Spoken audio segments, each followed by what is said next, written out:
मध्य प्रदेश में चीता प्रोजेक्ट के द्वितीय चरण के तहत रविवार को नीमच मंदसौर जिले की सीमा क्षेत्र के गांधी सागर अभयारण्य के बाड़े में मुख्यमंत्री डॉक्टर मोहन यादव ने रविवार की शाम को 2 नर चीते पावक और प्रभास को छोड़ा गया। पिंजरा खुलते ही एक एक कर दोनों ही चीतों ने बाड़े में दौड़ लगा दी। गांधी सागर में देश में पहली बार इनकी शिफ्टिंग की गई है। रविवार सुबह करीब 8 बजे कूनो नेशनल पार्क से टीम चीते लेकर गांधी सागर के लिए रवाना हुई थी, जिन्हें राजस्थान के कोटा झालावाड़ से गांधी सागर रूट से लाया गया।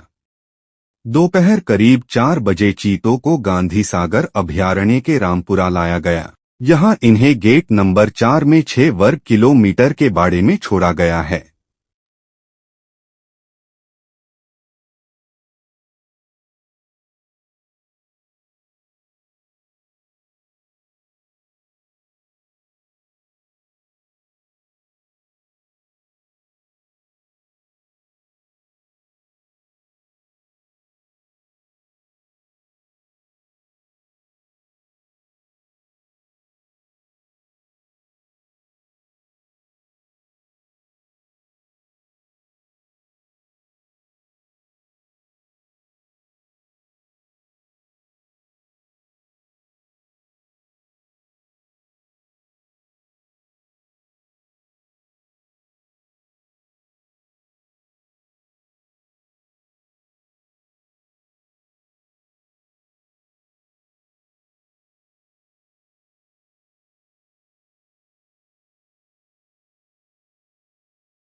आज एक नया इतिहास रचा गया है। चीता पुनर्वास की दृष्टि से गांधी सागर अभयारण्य में आज 2 प्रभास और पावक हमारे 2 चीतों को छोड़ करके इस चीता अभयारण्य को जीवित करने का प्रयास हुआ है। मेरी अपनी ओर से प्रदेशवासियों देशवासियों को बधाई। यशस्वी प्रधानमंत्री ने अपने जन्म दिवस के अवसर पर 2022 में मध्य प्रदेश को जो टाइगर स्टेट पहले से था चीता स्टेट बनाने का गौरव दिया, मैं उनका आभार भी मानता हूं। और उसी मनोभाव के आधार पर हमारा पालनपुर कूलों के अंदर चीते हमने छोड़ करके उनको अपने वन्य जीव में सहज अभ्यस्त होने का जो प्रयोग किया गया, यही कारण है कि हमारे अपने देश के अंदर सबसे अच्छी स्थिति में, बल्कि देश तो क्या दुनिया के लिए रिसर्च का ये एक अपने आप में उदाहरण बन रहा है कि मध्य प्रदेश के अंदर आबो हवा में ये चीता न केवल परिवार बढ़ा रहा है बल्कि अपनी उपस्थिति से सभी प्रकार की जीवन के लिए मूलभूत सुविधा जुटा करके उनकी ग्रोथ रेट जबरदस्त है। 80% से ऊपर ग्रोथ रेट, ये दुनिया के लिए आश्चर्य की बात है। कई और देशों ने प्रयोग किए लेकिन फेल हो गए। हमारे यहाँ तो एशिया महाद्वीप से भी चीता गायब हो गया था। आखिरी बार कोरिया में छत्तीसगढ़ के अंदर वर्तमान में तत्कालीन महाराजा ने एक चीता का शिकार किया था। उसके बाद से कई ये विलुप्त प्राय थे।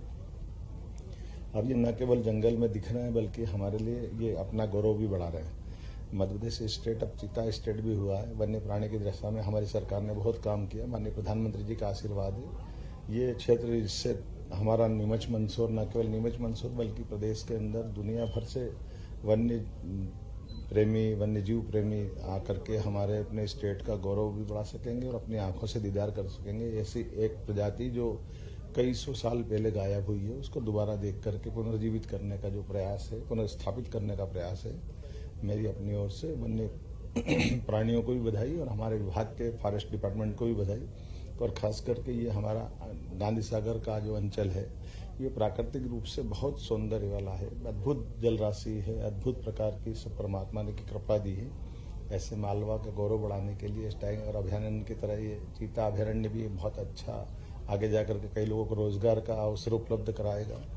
यहाँ बड़े पैमाने पर भविष्य की संभावनाओं को लेकर के हम और बहुत सारे प्रकार के काम करेंगे, खास करके एयर कनेक्टिविटी की दिशा में भी, सड़क कनेक्टिविटी की दिशा में भी, टूरिज्म की अलग अलग प्रकार के संस्थान खोलते हुए भविष्य में रोजगार की बड़ी संभावना का ये केंद्र बने। ये मैं आज की अवसर पर इनको शुभकामना भी देता हूँ और सरकार समेकित रूप से सभी विभागों को जोड़ते हुए, वैसे मंदसौर का क्षेत्र ये हमारे औषधि पौधों के लिए, हमारी सभी प्रकार की फसलों के लिए और गौरवशाली अतीत को लिए वह क्षेत्र है जिसमें शक और हुणों के टाइम के शासकों ने उनको परास्त करके अपनी विजय पताका फहराई है। यशोधर्म का क्षेत्र है, विक्रमादित्य का क्षेत्र है और हमारे लिए गौरवशाली पक्ष है कि पुनः ये अपना गौरव पा रहा है। मेरी अपनी ओर से बधाई। 8 और नए चीते लाने की सर तैयारी भविष्य। बोत्सवाना से हमने अपनी जो हमारे मूल प्रोजेक्ट था कि हम धीरे धीरे करके अपनी संख्या बढ़ाएंगे। बीच में वन मंत्री आए थे, वन मंत्री ने समीक्षा के आधार पर ही ये निर्णय किया था कि हमारा दूसरा अभयारण्य प्रारंभ करना चाहिए। उसी के सिलसिले में आज हमने यहाँ 2 चीते छोड़े। मई माह में 4 चीते हमको और मिल रहे हैं बोत्सवाना से और वो जो 4 चीते हैं कोशिश करेंगे कि इसी अभयारण्य में हम छोड़ें। कुल मिलाकर के अगले 1 महीने में फिर 4 छोड़ते हुए 6 चीते होंगे। उम्मीद करेंगे आने वाले समय में और इसी प्रकार से बढ़ते जाएं।